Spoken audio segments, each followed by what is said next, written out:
En fait, la communication non violente, elle est décrite comme une clé essentielle, comme un outil qui va nous permettre de mieux nous comprendre et de mieux particulièrement comprendre nos besoins pour réussir à trouver des compromis qui vont satisfaire tout le monde. Donc il s'agit en réalité d'éduquer l'enfant plutôt que le soumettre. Il s'agit en fait de l'amener à comprendre notre point de vue, à comprendre nos besoins, plutôt que le soumettre à une décision qui se terminera par une punition si jamais elle n'est pas respectée. La communication non violente a donc pour but de comprendre, d'aider l'enfant à comprendre notre besoin et de notre part de mieux comprendre le besoin sous-jacent à ce qu'on peut appeler un caprice ou une grosse colère. Et tout ceci va être fait en douceur. La communication non violente nous aide à utiliser les mots appropriés pour pouvoir réussir à s'expliquer, à se faire comprendre et à comprendre l'autre. Alors prenons tout de suite un exemple concret. C'est l'heure du repas et votre enfant veut manger des bonbons avant le dîner. Bien sûr, vous allez vous y opposer, vous allez donc dire non et ceci se transforme en une effusion de cris et de larmes. Vous lui avez dit non mais tu vas quand même pas pleurer pour un bonbon quand même.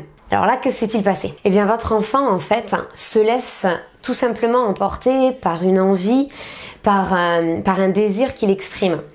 Et en vous y opposant avec un simple non, eh bien l'enfant voit sa frustration grimper d'un seul coup. Son cerveau est immature, rappelons-le. Donc votre enfant n'a pas encore les outils pour gérer tout seul sa frustration.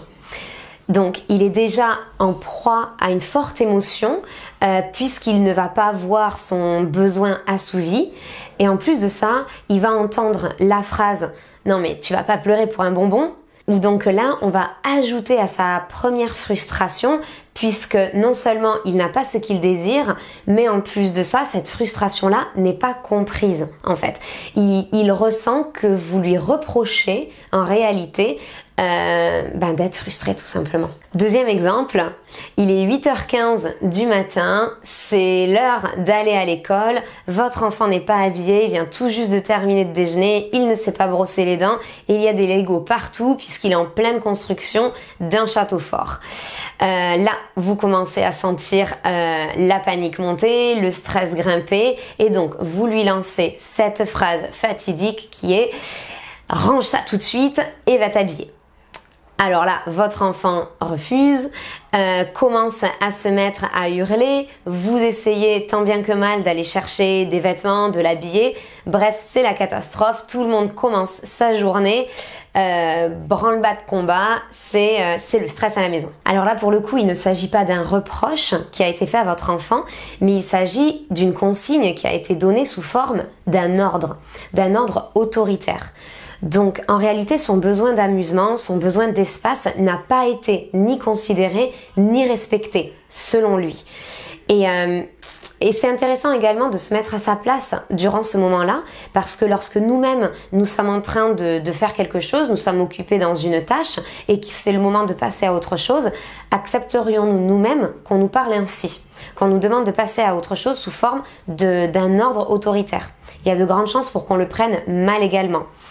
Donc là, dans ce cas-là, il y a la double peine, c'est-à-dire son sentiment, son besoin d'espace, son besoin d'amusement qui n'a pas été pris en compte, qui n'a pas été énoncé, et d'autre part, la formulation autoritaire qui est relativement agressive pour lui, qui est ressentie de manière assez violente. Alors, quelle est l'autre option? Comment faire pour se faire obéir, pour se faire respecter en considérant justement les besoins de votre enfant et en considérant vos propres besoins? Alors fort heureusement, pour nous, la communication non violente a un mode d'emploi, a une marche à suivre que l'on va découvrir tout de suite. Alors on va tout d'abord commencer par la première étape qui est de faire part des faits que l'on observe. Il ne s'agit pas ici d'être subjectif, d'émettre une critique ou d'émettre même un souhait, une consigne. Il s'agit seulement d'observation. Donc reprenons l'exemple que l'on a vu précédemment avec votre enfant qui serait en train de construire son château fort. Il s'agirait donc là d'exprimer il est 8h15, ça va être le moment de partir à l'école et je vois que tu n'es pas encore prêt à t'habiller parce que tu es encore en train de jouer. Et c'est également à ce moment-là que votre enfant va pouvoir lui aussi faire part de ses observations. Alors bien sûr, tout cela s'apprend, tout cela va se développer. Votre enfant va commencer à prendre le rythme de cette communication à force de la mettre en place. Mais dans cet exemple-là, toujours, votre enfant va pouvoir dire « Je n'ai pas encore terminé de construire mon château ». Et alors vient ensuite la deuxième étape, celle de l'expression des émotions. Alors attention durant cette deuxième étape parce qu'elle peut être très délicate, car il ne s'agit pas ici d'accuser l'autre en fait d'accuser l'autre de ce que l'on ressent.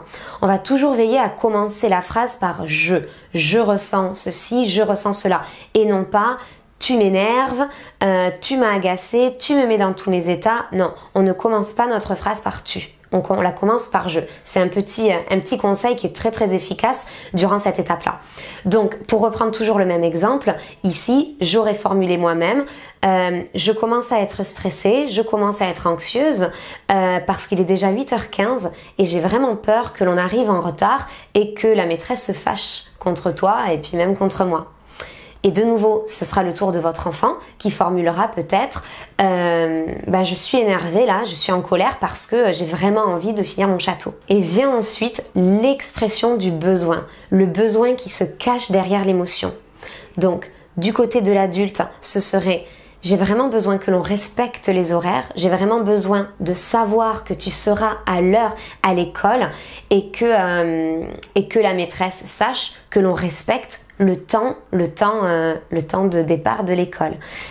Pour votre enfant, cela ressemblera certainement à j'ai besoin de m'amuser et j'ai besoin de terminer ce que j'ai commencé. Alors cette étape-là est certainement la plus compliquée à exprimer parce qu'elle implique en fait une bonne connaissance de nous-mêmes et une bonne analyse de ce que l'on ressent et de ce qui se cache derrière. Donc dans cette étape-là, surtout les premières fois, il sera nécessaire que vous jouiez au détective et que vous aidiez en fait votre enfant à savoir quel est le besoin derrière, en lui posant des questions par exemple. Est-ce que ce qui t'énerve, c'est de ne pas pouvoir terminer ce que tu as commencé? Est-ce que ce qui t'énerve, c'est de devoir ranger alors que tu as envie de t'amuser? Voilà, on va essayer en fait un petit peu de gratter pour pouvoir savoir ce qui se cache derrière. Et à partir du moment où votre enfant sent que le besoin a été justement touché du doigt, alors là tout de suite déjà la pression redescend mais quasi systématiquement. Et la dernière étape alors, il s'agit là de la recherche de solutions. Donc c'est ici qu'en fait on va chercher des compromis, on va rentrer dans une petite négociation pour pouvoir satisfaire les besoins de chacun. Donc plutôt que de forcer votre enfant à tout ranger, à partir du moment où vous avez compris que pour lui il est important de pouvoir continuer ce qu'il a commencé, eh bien on va peut-être pouvoir lui proposer de ranger seulement les Legos qui n'ont pas été utilisés et de trouver un endroit spécial, un endroit particulier où ranger le château fort afin qu'il puisse le continuer une fois qu'il rentre de l'école par exemple. Il s'agit là vraiment de trouver des solutions qui vont permettre à chacun d'avoir une partie de ses besoins satisfaits.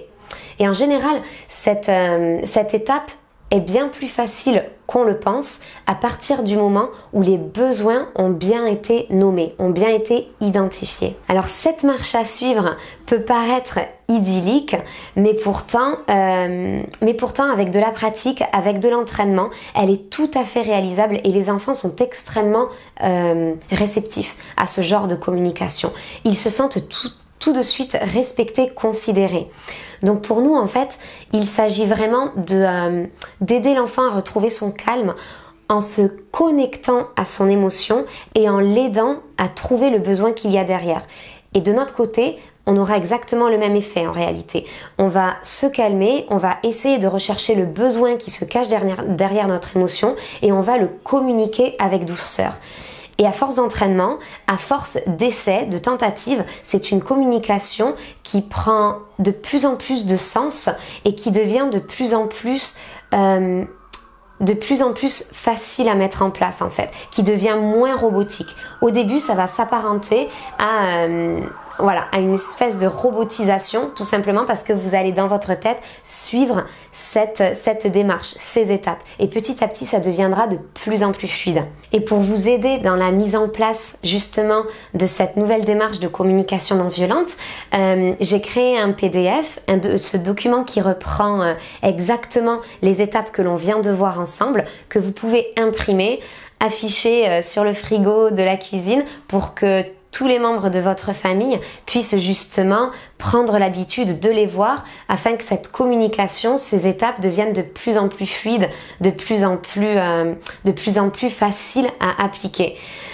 Vous trouverez directement le lien dans les commentaires de cette vidéo, juste en dessous, ou sur mon site aide-moi-à-grandir.com. Et puis si vous avez en tête une situation particulière dans laquelle vous avez peut-être essayé de mettre en place la communication non violente, mais vous n'avez pas vraiment réussi, ou il y a quelque chose qui bloquait, n'hésitez pas à la partager en commentaire et je vous aiderai avec grand plaisir. Je vous retrouve très vite dans ma nouvelle vidéo.